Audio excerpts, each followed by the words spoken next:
Saludos a todos. En la semana anterior estudiaron los contenidos relacionados con la atención integral al enfermo en etapa terminal y a su familia. En la actividad orientadora de hoy estudiarán el enfoque social y médico de la discapacidad, sus tipos, la calidad de vida del discapacitado y la prevención de las deficiencias, discapacidades y minusvalía.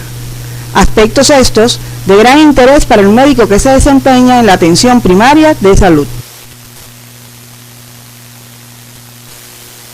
Al concluir el estudio de estos contenidos, ustedes serán capaces de explicar la evolución histórica del concepto de discapacidad, teniendo en cuenta el enfoque médico-social. Identificar los tipos de discapacidades a partir de sus causas y criterios de identificación, así como recomendar medidas encaminadas a la prevención de las deficiencias, discapacidades y minusvalía. La discapacidad es uno de los problemas emergentes que debe enfrentar la sociedad por su incidencia cada vez mayor y el impacto social y económico que produce. Históricamente, en relación a la discapacidad, han prevalecido conceptos, visiones y terminologías para definir a la persona con discapacidad, generando en no pocas ocasiones dificultades en relación al término. La sinonimia con minusvalía, invalidez, lisiado, subnormal, retrasado, impedido o mutilado expresan en algunos casos la percepción que la sociedad tiene de las personas con discapacidad, lo que puede dar lugar al falso concepto de que son personas sin habilidad, de menor valor o sin valor. En este sentido, lo grave está en que dichas nominaciones tienden a ser destructivas y peyorativas, reflejando una imagen negativa e inmóvil de las personas con discapacidad. Sin embargo, en comparación con estas acepciones, la discapacidad tiene que ver con la disminución de una capacidad en algún área específica, por lo que el uso de este término reconoce que todas las personas con discapacidad tienen mucho que contribuir a la sociedad. Ahora bien, ¿cómo se define la discapacidad? Actualmente se concibe como una condición compleja del ser humano constituida por factores biopsicosociales que evidencia una disminución o supresión temporal o permanente de alguna de sus capacidades sensoriales, motrices o intelectuales, que pueden manifestarse en ausencias, anomalías, defectos, pérdidas o dificultades para percibir, desplazarse sin apoyo, ver u oír, comunicarse con otros, sin que ello implique necesariamente incapacidad o inhabilidad para integrarse socialmente en las actividades de educación, trabajo, vida familiar y en la comunidad. La Organización Mundial de la Salud la definió en el año 2002 como toda restricción o ausencia de la capacidad para realizar una actividad en la forma o dentro del margen que se considera normal para un ser humano. Las personas con discapacidad son aquellas que por causa congénita o adquirida presenten alguna disfunción o ausencia de sus capacidades en el orden físico, mental, intelectual, sensorial o combinaciones de ellas, de carácter temporal, permanente o intermitente, que al interactuar con diversas barreras le impliquen desventajas que dificulten o impidan su participación, inclusión e integración a la vida familiar y social, así como el ejercicio pleno de sus derechos humanos en igualdad de condiciones con los demás. La evolución de la definición de discapacidad ha pasado por muchas concepciones o modelos a lo largo de la historia, entre los que se encuentran el modelo demonológico, el que durante la Edad Media concebía la discapacidad como una posesión demoníaca. Se le asociaba al mal y los discapacitados eran quemados, asesinados y encerrados. El modelo organicista, que desde los años 1400 y hasta los 1500 asumía que las discapacidades respondían a causas orgánicas y se buscaba otorgar remedio a estos problemas. El modelo socioambiental, el que durante la posguerra comenzaba a valorar a la persona con discapacidad como un ser social que tiene que ser reincorporado a su medio. El modelo rehabilitador, que desde la Segunda Guerra Mundial y hasta la fecha considera a la persona con discapacidad con posibilidades de adaptarse a las exigencias del medio y de vivir en sociedad. Se encuentra además el modelo de integración, el cual surge en el año 1960 y se basa en la necesidad del reconocimiento del papel de la sociedad en la integración de las personas con discapacidad, siendo la integración social un estado que ocurre cuando la persona con discapacidad desempeña los roles que se esperan de él en los distintos sectores en que está organizada una sociedad, ya sea la familia, el trabajo, la educación y la salud, entre otros. Y por último, el modelo de autonomía personal, que considera la igualdad de oportunidades para todos y se basa en la capacidad de actuar por uno mismo, para ejecutar sus propias acciones, sin dependencia de otras personas. Es el derecho de una persona a autodeterminarse, a ser autosuficiente en la realización y desarrollo de las decisiones acerca de la propia vida. El paradigma de la autonomía personal sustenta la autodeterminación y contempla la supresión de todo tipo de barreras físicas y sociales. Se centra en el ambiente, a diferencia del modelo rehabilitador que se centra en el individuo.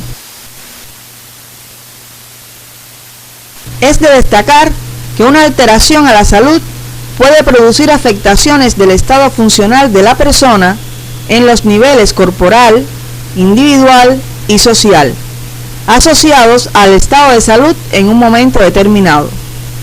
Estas alteraciones se organizan en tres dimensiones: deficiencia, que se expresa a nivel corporal; discapacidad, a nivel individual; y minusvalía, a nivel social. En este sentido, es necesario para su mejor comprensión precisar los conceptos de deficiencia, discapacidad y minusvalía. Se considera deficiencia a toda pérdida o anormalidad de una estructura o función psicológica, fisiológica o anatómica, o bien como una alteración anatómica o funcional que afecta a una persona en la actividad de sus órganos. Ejemplos de ella pueden ser la pérdida de la memoria, disminución de la capacidad auditiva o la pérdida de un miembro.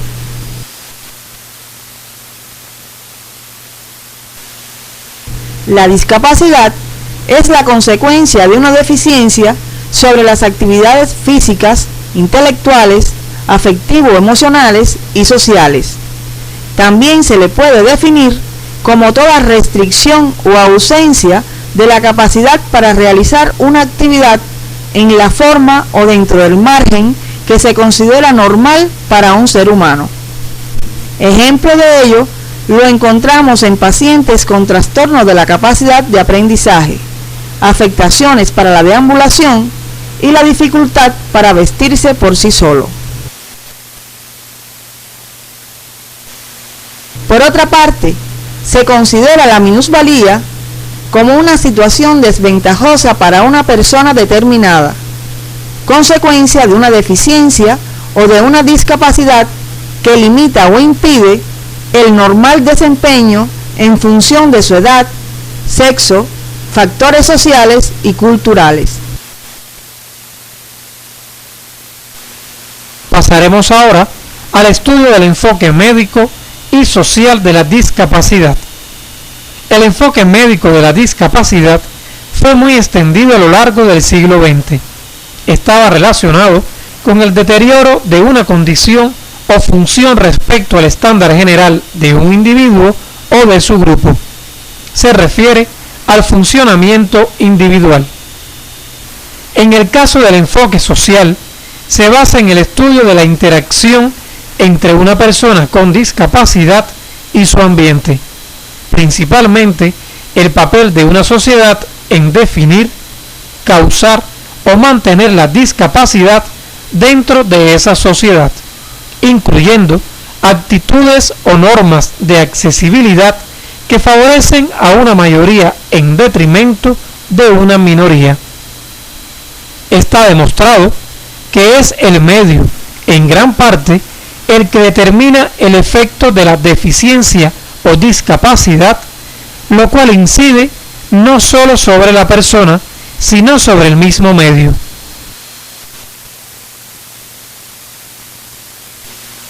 Ahora bien, se describen diferentes tipos de discapacidad, como son la física, la sensorial, la cognitiva, la psíquica y la intelectual o mental, las que estudiaremos a continuación.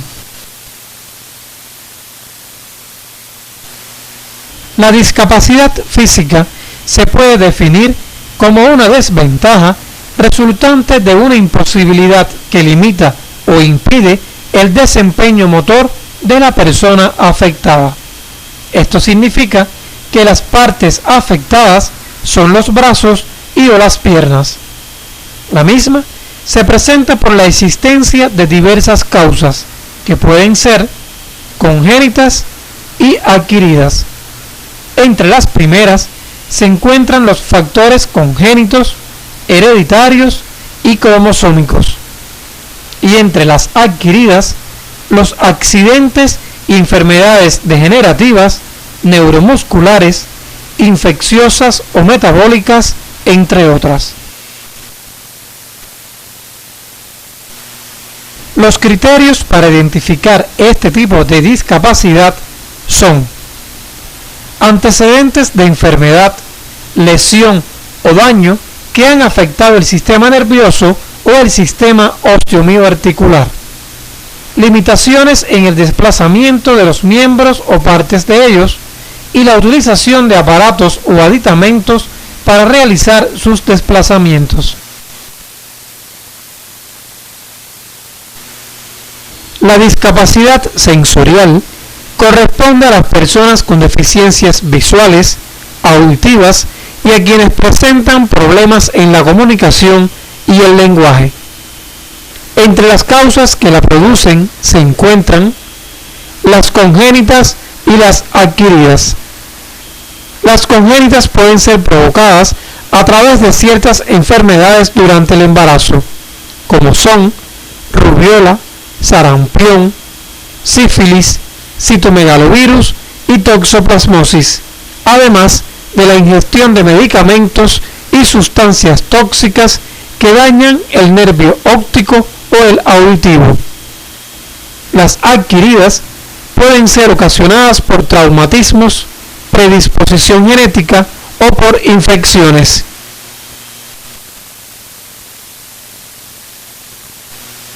Sus criterios de identificación destacan que son patologías que conllevan a graves efectos psicosociales, producen problemas de comunicación del paciente con su entorno, lo que lleva a una desconexión del medio y poca participación en eventos sociales. Son importantes factores de riesgo para producir o agravar cuadros de depresión, y un diagnóstico y tratamiento precoz son esenciales para evitar frecuentes complicaciones. La discapacidad cognitiva, también denominada discapacidad del desarrollo, se corresponde con una disminución en las habilidades cognitivas e intelectuales de las personas, entre las que se encuentran el autismo, el síndrome de Down y el retraso mental. De manera general, las personas que presentan algunas de estas discapacidades tienen dificultades en el desarrollo de la inteligencia verbal y matemática, mientras que en la mayoría de los casos se conservan intactas sus demás inteligencias, tales como artística, musical, interpersonal e intrapersonal. Los criterios para la identificación de este tipo de discapacidad son: se originan antes de los 18 años de edad y continúan o se espera que continúen indefinidamente, así como impedimento para funcionamiento cognitivo y social, lo que requiere de una planeación interdisciplinaria y coordinación de servicios especiales para ayudar a la persona a lograr su máximo potencial posible. Por otra parte, la discapacidad psíquica corresponde a las personas que presentan trastornos en el comportamiento adaptativo previsiblemente permanentes. Puede ser provocada por diversos trastornos mentales, como la depresión mayor, la esquizofrenia, el trastorno bipolar, los trastornos de pánico, el trastorno esquizomorfo y el síndrome orgánico. Entre los criterios para su identificación se encuentran trastornos mentales de carácter permanente, afectación de la adaptación al medio que rodea al individuo, alteraciones del pensamiento, trastornos de la conducta y alteraciones de sus sentimientos. Y por último, la discapacidad intelectual o mental, que se caracteriza por un funcionamiento intelectual significativamente inferior a la media y coexiste generalmente junto a limitaciones en dos o más áreas de habilidades de adaptación, como son comunicación, autocuidado, vida en el hogar, habilidades sociales, utilización de la comunidad, autodirección, salud y seguridad, habilidades académicas funcionales, tiempo libre y trabajo. La consideración de discapacidad intelectual requiere de la coexistencia de tres criterios de identificación relacionados entre sí: la existencia de un funcionamiento intelectual significativamente inferior a la media, la presencia de dificultades en dos o más habilidades adaptativas y que su manifestación se presente antes de los 18 años de edad.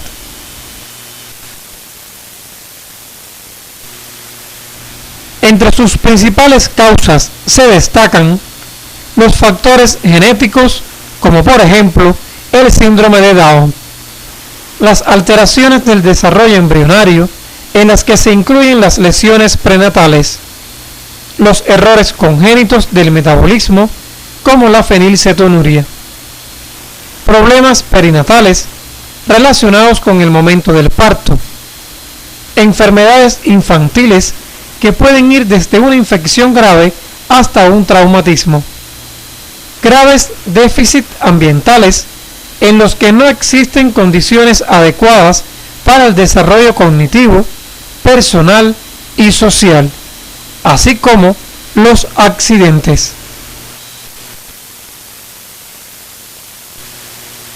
Es de destacar que el paciente con discapacidad posee habilidades diferentes al resto de los seres humanos, lo que hace necesario el análisis de la calidad de vida, donde los aspectos fundamentales están basados en una mayor integración e inclusión social mediante el pleno ejercicio de sus derechos, equiparación de oportunidades, respeto a su dignidad y la satisfacción de sus necesidades en los aspectos sociales, económicos, culturales y políticos.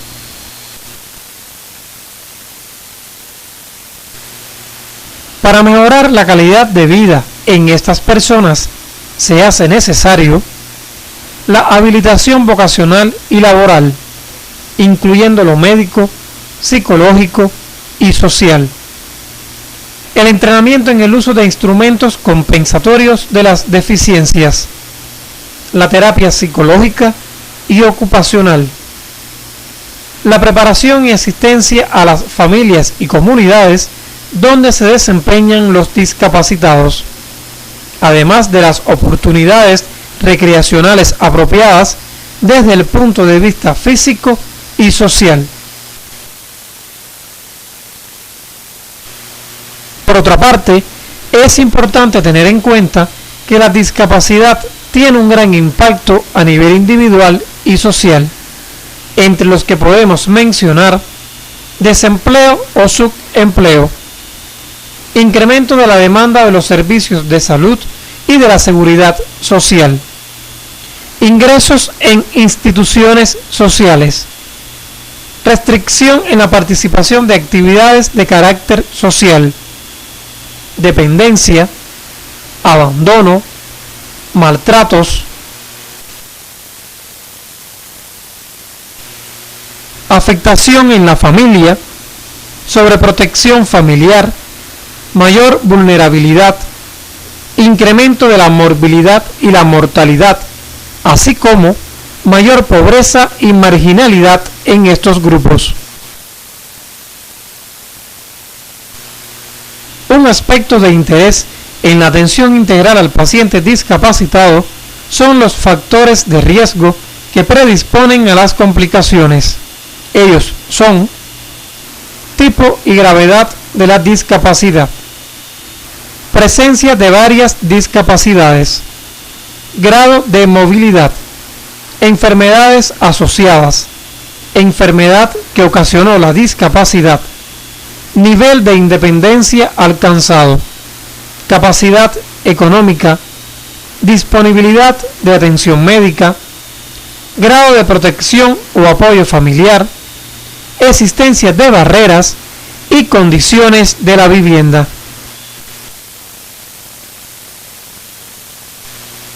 Las complicaciones más frecuentes en el discapacitado son accidentes de tipo doméstico, del tránsito, del trabajo u otros, infecciones fundamentalmente urinarias, respiratorias y de la piel, escaras, osteoporosis, litiasis renal, atrofia muscular, constipación, depresión y aislamiento. Ahora bien, se calcula que mediante la aplicación de acciones preventivas y a través de técnicas sencillas podría evitarse la discapacidad en al menos 30 millones de personas en los próximos 10 años, mientras que otros 40 millones de discapacitados en países en vías de desarrollo podrían recuperar su visión, audición o capacidad de movimiento si tuvieran acceso a la cirugía básica. Por ello, organizaciones internacionales han propuesto desde el año 1983 la Iniciativa Internacional contra los Impedimentos Evitables, que tiene como propósito fundamental establecer acciones contra las causas de discapacidad y para los cuales pueden desarrollarse adecuadas medidas de prevención.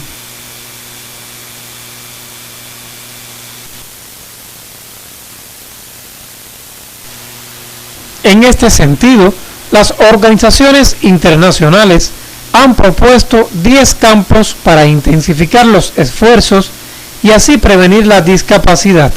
Ellos son inmunización universal, suministro de los nutrientes esenciales como yodo, vitamina A y hierro, adecuada atención prenatal, prevención de la hipoxia neonatal, control de las enfermedades parasitarias,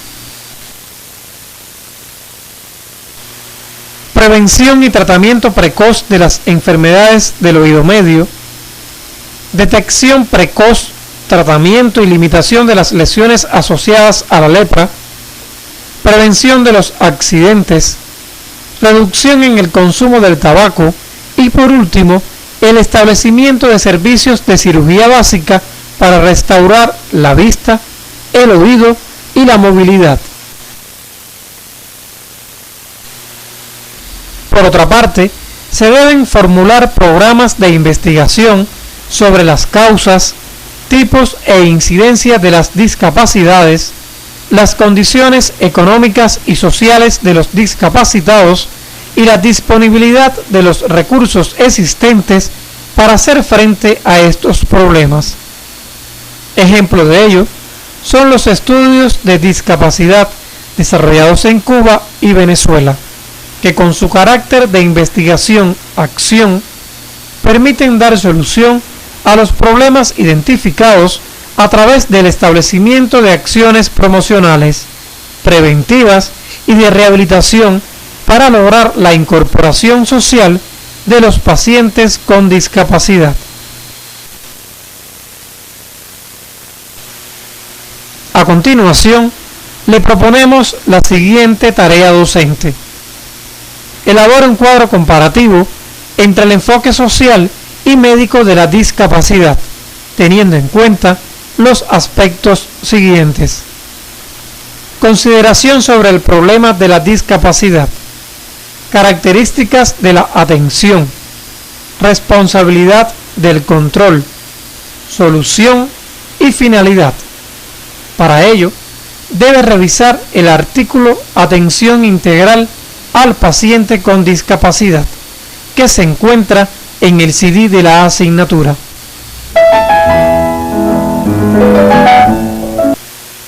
Al finalizar la actividad orientadora de hoy, podemos concluir que la discapacidad es un fenómeno de incidencia cada vez mayor, de gran trascendencia social y económica, que requiere atención a fondo para lograr su disminución. El problema mayor de la persona con discapacidad es su inserción en la sociedad, de forma tal que pueda vivir de modo más autónomo en relación con su familia. En la atención integral a las personas con discapacidad se debe tener en cuenta aspectos sociales, económicos y de participación que repercuten en la vida de las personas con discapacidad y su familia. Con la actividad orientadora de hoy, se culmina el estudio de la atención integral al paciente con situaciones especiales de salud. En la próxima actividad orientadora, comenzarán el estudio de la rehabilitación, a través de sus principios, etapas y modalidades de la atención en rehabilitación, haciendo énfasis por su importancia en la rehabilitación basada en la comunidad.